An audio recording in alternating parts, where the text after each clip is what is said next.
Hello and welcome to another episode of Excel at Excel. Today we're going to be looking at 5 tips for filling cells in Excel. So let's go ahead and take a look at our first tip here, and that's going to be involving filling out formulas. So I have our spreadsheet here, just some information: employees, department, start date, and then I have a column here that I want to look at who's been employed with the company for at least 10 years. So our formula is going to be pretty simple, just an if formula. And then we're going to say if start year is less than or equal to 2009, return a value of yes because it's been 10 plus years. And if not, a value of no. So we see here. Now I want to fill this formula all the way down to D11. And there are a number of different ways I can do this. So let's walk through each one. First, and probably the most simple, is you see the little green dot here. When I put my cursor over, it changes to the black T, or black plus sign. If I double click on that, it automatically drops the formula all the way down to the last row that has data in it. And this is why I really like this method, because Excel knows where that final information, that final row that the data needs to be in. And then if we look at our formulas, you'll see that it all dropped down.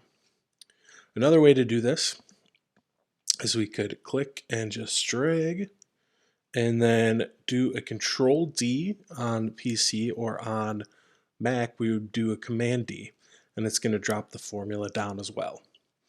This one I don't like as much because you have to manually select how many of the cells you want to fill the information in.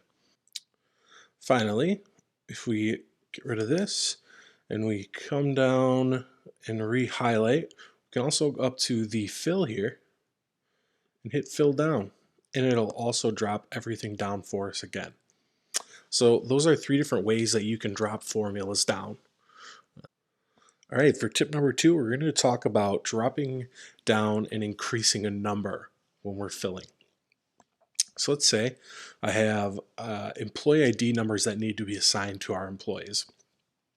And we're going to want to do this based on tenure. So first thing I'm going to do here is just organize my data correctly.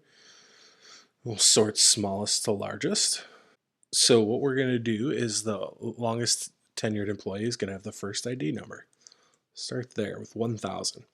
Now if I try to do a drop down fill here, or if I just did a basic fill down, it's not going to give me the results that I need. So what I'm going to need to do to increase the number here is go and highlight our cells.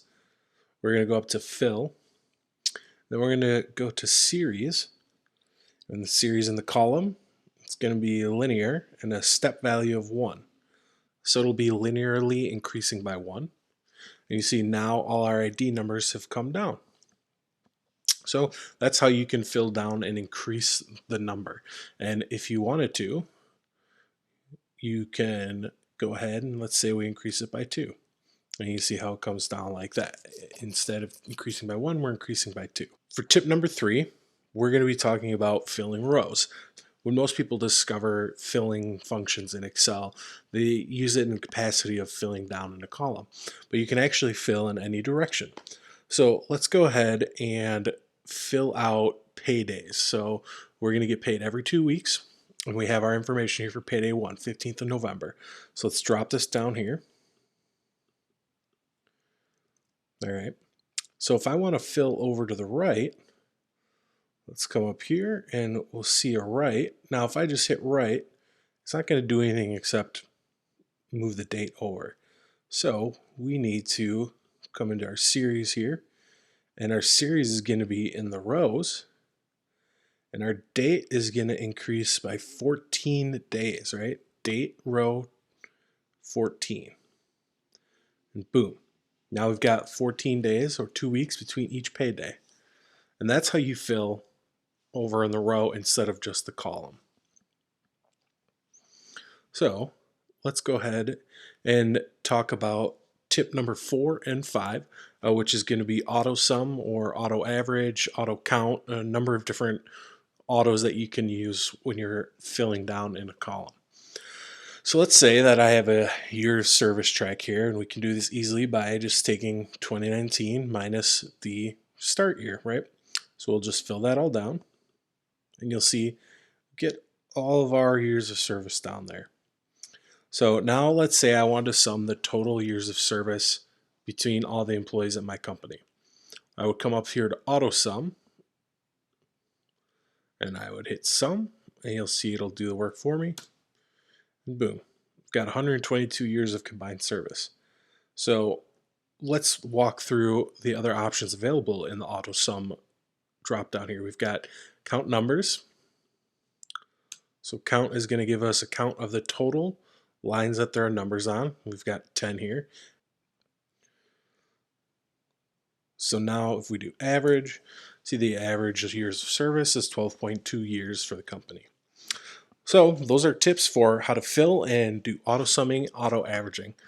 Hope this information was helpful. And if you go ahead and have any comments, leave them down below. Thanks.